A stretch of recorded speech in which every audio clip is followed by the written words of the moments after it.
Hello friends, welcome to study 20। So friends, इस video में हम लोग देखेंगे आवर्त सारणी से संबंधित महत्वपूर्ण प्रश्न। तो चलिए शुरू करते हैं आज का वीडियो। आज का पहला प्रश्न है, तत्वों का सबसे पहले वर्गीकरण किसने किया था? और इसका राइट आंसर है डोबेनियर। तत्वों का सबसे पहले वर्गीकरण डोबेनियर ने किया था। इसका राइट आंसर है डोबेनियर। नेक्स्ट क्वेश्चन है, तत्वों के वर्गीकरण से संबंधित त्रिक के नियम का प्रतिपादन किया। और इसका राइट आंसर है डोबेनियर। तत्वों के वर्गीकरण से संबंधित त्रिक के नियम का प्रतिपादन डोबेनियर ने किया था। इसका राइट आंसर है डोबेनियर। चलिए देख लेते हैं अगला प्रश्न। अगला प्रश्न है, तत्वों के वर्गीकरण से संबंधित अष्टक नियम का प्रतिपादन किसने किया? और इसका राइट आंसर है न्यूलैंड्स। तत्वों के वर्गीकरण से संबंधित अष्टक नियम का प्रतिपादन न्यूलैंड्स ने किया था। इसका राइट आंसर है न्यूलैंड्स। चलिए देख लेते हैं अगला प्रश्न। अगला प्रश्न है, किस वैज्ञानिक ने सर्वप्रथम आवर्त सारणी का निर्माण किया? और इसका राइट आंसर है मेंडलीव। मेंडलीव ने सर्वप्रथम आवर्त सारणी का निर्माण किया था। इसका राइट आंसर है मेंडलीव। चलिए देख लेते हैं अगला प्रश्न। अगला प्रश्न है, मेंडलीव के अनुसार तत्वों के गुण आवर्ती फलन होते हैं। और इसका राइट आंसर है ऑप्शन ए परमाणु भार। मेंडलीव के अनुसार तत्वों के गुण आवर्ती फलन होते हैं परमाणु भार के। इसका राइट आंसर है परमाणु भार। चलिए देख लेते हैं अगला प्रश्न।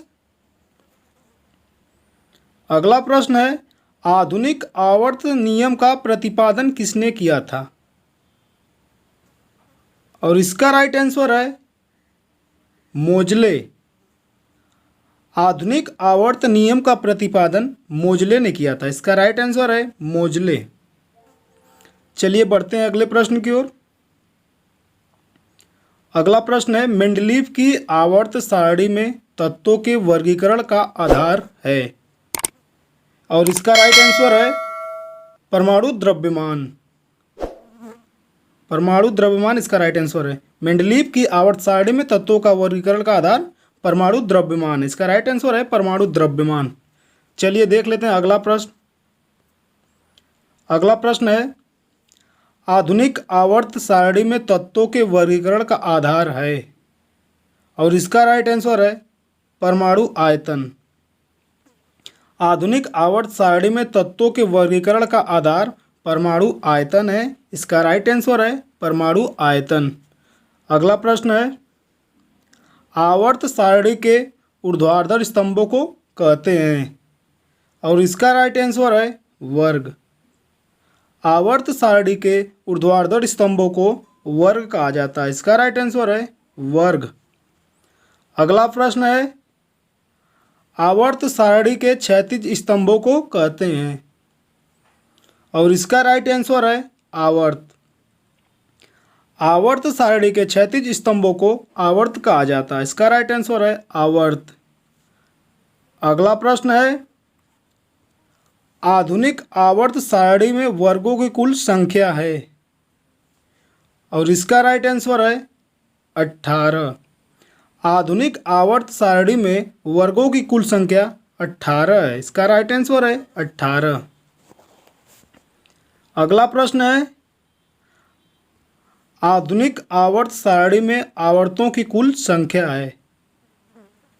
और इसका राइट आंसर है 7।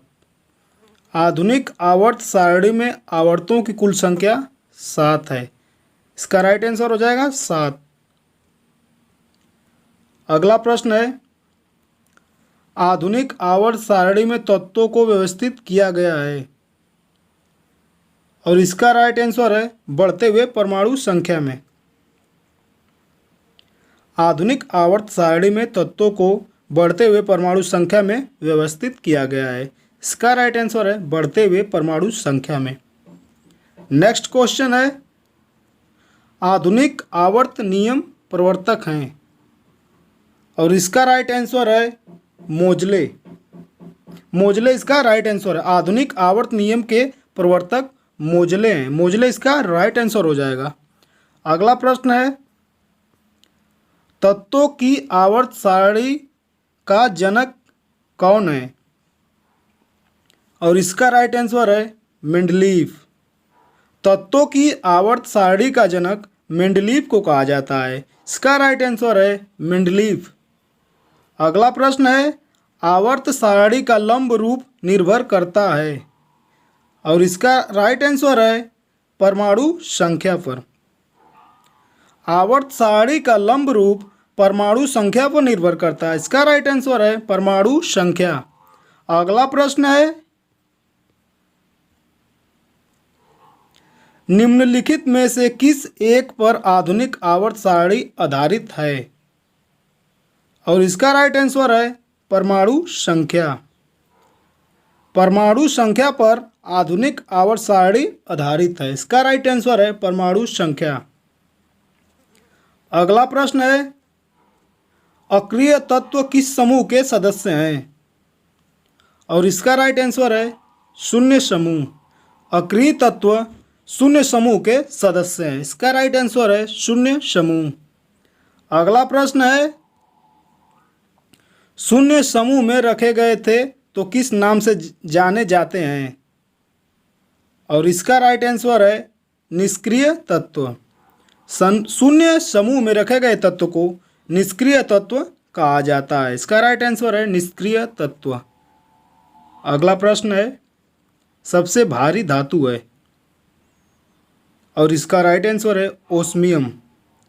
सबसे भारी धातु ओस्मियम है। इसका राइट आंसर है ओस्मियम।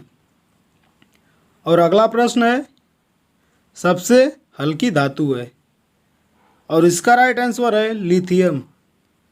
सबसे हल्की धातु लिथियम है। इसका राइट आंसर है लिथियम। अगला प्रश्न है, सबसे हल्का तत्व है, और इसका राइट आंसर है हाइड्रोजन। सबसे हल्का तत्व हाइड्रोजन होता है। इसका राइट आंसर है हाइड्रोजन। अगला प्रश्न है, सबसे अधिक विद्युत ऋणात्मक तत्व है, और इसका राइट आंसर है फ्लोरीन। सबसे अधिक विद्युत ऋणात्मक तत्व फ्लोरीन है। इसका राइट आंसर फ्लोरीन हो जाएगा। अगला प्रश्न है, निम्नलिखित में से कौन सा तत्व का मौलिक गुण है, और इसका राइट आंसर है परमाणु संख्या।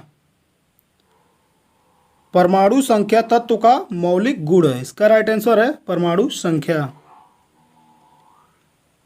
अगला प्रश्न है, पृथ्वी के पटल पर 97% भाग कितने तत्वों से बना है, और इसका राइट आंसर है 8। पृथ्वी के पटल का 97% भाग 8 तत्वों से बना है। इसका राइट आंसर है 8। अगला प्रश्न है, पृथ्वी पर सबसे अधिक मात्रा में पाए जाने वाला धातु तत्व है, और इसका राइट आंसर है एल्युमिनियम।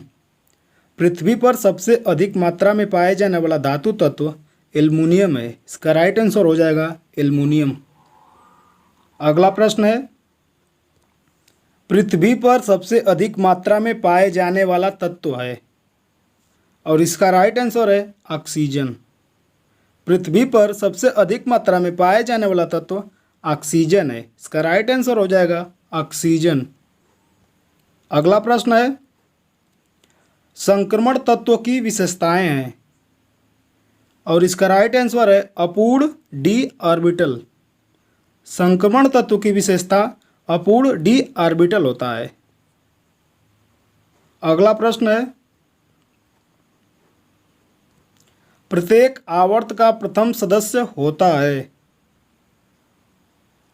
और इसका राइट आंसर है एक क्षार धातु। प्रत्येक आवर्त का प्रथम सदस्य एक क्षार धातु होता है। इसका राइट आंसर है एक क्षार धातु। अगला प्रश्न है, मानव निर्मित तत्वों की पहचान कीजिए। और आपके ऑप्शन है कार्बन, सोना, कैलिफोर्नियम, कैल्शियम। और इसका राइट आंसर है कैलिफोर्नियम।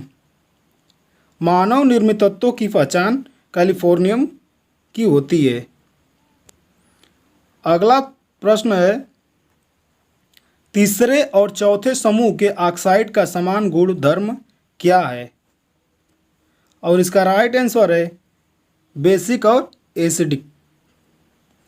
तीसरे और चौथे समूह के ऑक्साइड का समान गुणधर्म बेसिक और एसिडिक होता है। इसका राइट आंसर है बेसिक और एसिडिक।